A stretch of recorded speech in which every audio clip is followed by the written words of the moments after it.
সকল মুসলমানকে সালাফি হওয়া কি ফরজ। গত কয়েকদিনে আপনারা দেখেছেন বাংলাদেশে একজন প্রতিমন্ত্রী হয়েছেন, নতুন করে ধর্ম বিষয়ক প্রতিমন্ত্রী হয়েছেন না? কি নাম ওনার? যে খালি লিঙ্কন। আচ্ছা, ওনার নাম শামীম কায়সার লিঙ্কন। তো ওনার বিরুদ্ধে অনেক দেখলাম আলেম ওলামারা ফেসবুক জুড়ে বিভিন্ন জায়গায় কথা বলতেছে যে ওনাকে ধর্ম প্রতিমন্ত্রী বানানো যাবে না, কারণ কি উনি সালাফি। বানানো যাবে না কেন? উনি কি সালাফি, উনি লা মাযহাবী সালাফি, এজন্য বানানো যাবে না। তো এখন যদি উনি লা মাযহাবী হয়, তো ইমাম আবু হানিফা রাহমাহুল্লাহ কোন মাযহাবের অনুসারী? ইমাম শাফি রাহমাতুল্লাহ আলাইহি কোন মাযহাবের অনুসারী? তারাও তো লা মাযহাব। কি আচ্ছা, বেনামাজিরা কোন মাযহাবের? এটা বলেন তো দেখি, বেনামাজি কোন মাযহাবের? হ্যাঁ, বেনামাজির কোন মাযহাব আছে? হানাফি মাযহাবে কি নামাজ পড়া লাগে কি লাগে না? শাফি মাযহাবে, মালিকি মাযহাবে, হাম্বলি মাযহাবে। তো বাংলাদেশে যে কোটি কোটি বেনামাজি, এরা কোন মাযহাবে? এরা লা মাযহাবী। এদের কোনো মাযহাব নাই।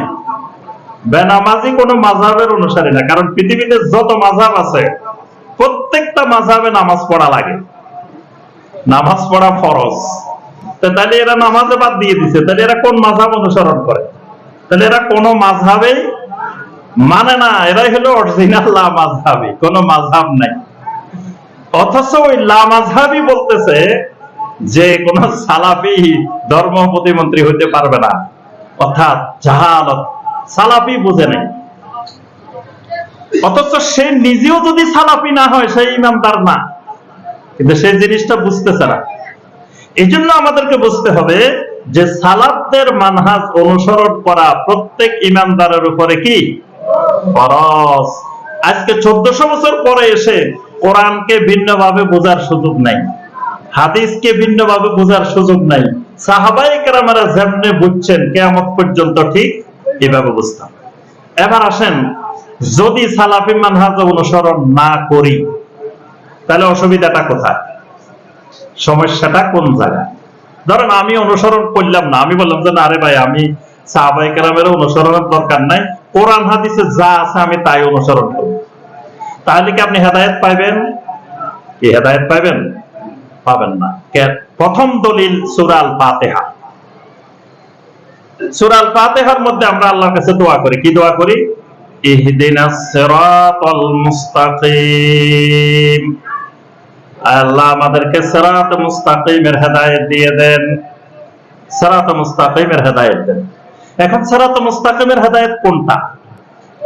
সিরাতাল্লাযীনা আন'আমতা আলাইহিম, ওই রাস্তা যে রাস্তার উপরে চলার কারণে আপনার বান্দা-বান্দীরা আপনার থেকে নিয়ামত পাইছেন। এখন নিয়ামত প্রাপ্ত মানুষের রাস্তা কোনটা?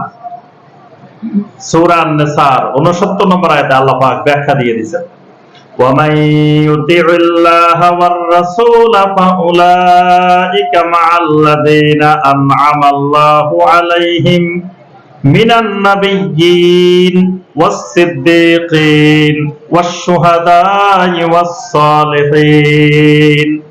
ওই আন'আমতা আলাইহিম নিয়ামত প্রাপ্ত মানুষ হলো নবী রাসূলেরা, শুহাদারা, তারপরে সাদিকিনেরা, তারপরে সিদ্দিকিন, শুহাদা, সালেহিনেরা। এরাই হলো আন'আমতা আলাইহিম। তাহলে এরা হলো আমাদের সালাফ। সিদ্দিকিন মানে সাহাবায়ে কেরাম, শুহাদা সাহাবায়ে কেরাম, সালেহিনের নমুনা সাহাবায়ে কেরাম। তাহলে হেদায়েতটা, ওই সিরাতে মুস্তাকিমটা নবী রাসূল, সিদ্দিকিন, শুহাদা, সালেহিনদের যেই রাস্তাটা, এটাই হলো সালাফের রাস্তা, এটাই হলো সালাফের মানহাজ। তাহলে হেদায়েত পাইতে হলে এই সালাফের রাস্তার বাহিরে গেলে হেদায়েতে পাওয়া সম্ভব নয়। এখন যদি সাহাবায়ে কেরামের ব্যাখ্যা, সাহাবায়ে কেরামের মতো দিন না মানেন, সমস্যাটা কি হবে? এবার আসেন, একজন আপনাকে বলতেছে যে এই যে রবিউল আউয়াল মাস আসছে, বাংলাদেশের বিভিন্ন জায়গায় জায়গায় দেখবেন জশ্নে জুলুস বাহির হয়। জশ্নে জুলুস নাম শুনছেন কোনোদিন?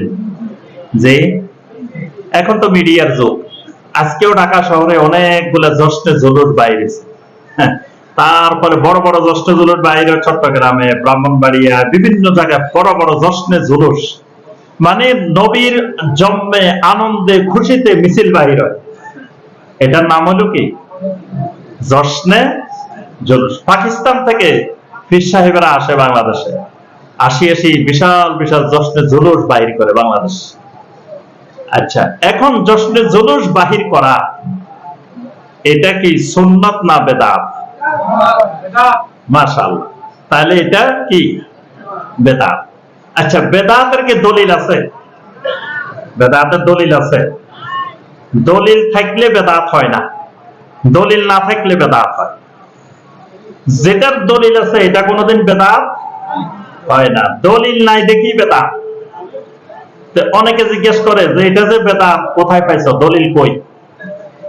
কোরআনে কোথায় আছে, হাদিসে কোথায় আছে এটা বেদাত? যিনি বলবে যে কোরআনে কোথায় আছে, হাদিসে কোথায় আছে, বা কোন কিতাবে আছে, উনি জাহেল। কারণ কোরআন হাদিসে থাকলে তো এটা বেদাতে হইতো না, কোরআন হাদিসে নাই দেখি তো এটা বেদাত। এই জন্য যিনি বেদাত বলবেন উনাকে দলিল দেওয়া লাগবে না, যিনি বলবেন এটা সুন্নাত দলিল দিবেন তিনি। আচ্ছা, এখন তাহলে বেদাতের কি নেই? আমার কথা বুঝতেছেন? বেদাতের কোন দলিল নেই। ধরেন আমি বললাম যে ভাই এই যে সামনে বাড়ি এটা দেখতেছেন, এই বাড়ি এটা আমার না। আমি এখানে ঘোষণা দিলাম সামনে যে সুন্দর একটা বাড়ি, এই বাড়িটা কিন্তু আমার না। তা আপনারা বললেন সাহেব ঠিক আছে, বাড়ি এটা যে আপনার না, কোন খতিয়ানে, কোন কবলায়, কোন দলিলে পাইছেন বাড়ি এটা আপনার না? দলিলটা একটু দেখাই যান। তা আমি কি আপনাদেরকে কোন দলিল দেখাইতে পারবো? বাড়ি এটা আমার না, আমি দলিল পাবো কই? যদি বাড়ি এটা আমার হইতো তখন না আমার কাছে দলিল থাকতো। বাড়ি এটার মালিক যিনি, ওনার কাছে দলিল আছে, খতিয়ান আছে, সব আছে। কিন্তু বাড়ি এটা আমার না, এটা বলার জন্য কোনোদিন দলিলের প্রয়োজন লাগবে না। যিনি বলবে বাড়ি এটা আমার, তো তোমার বাড়ি হলে এবার তুমি দলিল আনো, খতিয়ান আনো, কেমনে মালিক দেখাও। তাহলে যিনি বলবেন এটা বেদাত, ওনার কোনো দলিল দেওয়া লাগবে না, দলিল নাই, দিবে কোথা থেকে? এই জন্যই তো বেদাত। আর যিনি বলবেন না এটা বেদাত না, এটা সুন্নাত, এটা মুস্তাহাব, তাকে কি দিতে হবে? দলিল দিতে। তাহলে কি ঈদে মিলাদুন নবী, জশ্নে জুলুস, সেটার কোনো দলিল আছে? এখন যারা কিন্তু এটা করে তারা বলতেছে যে দলিল আছে।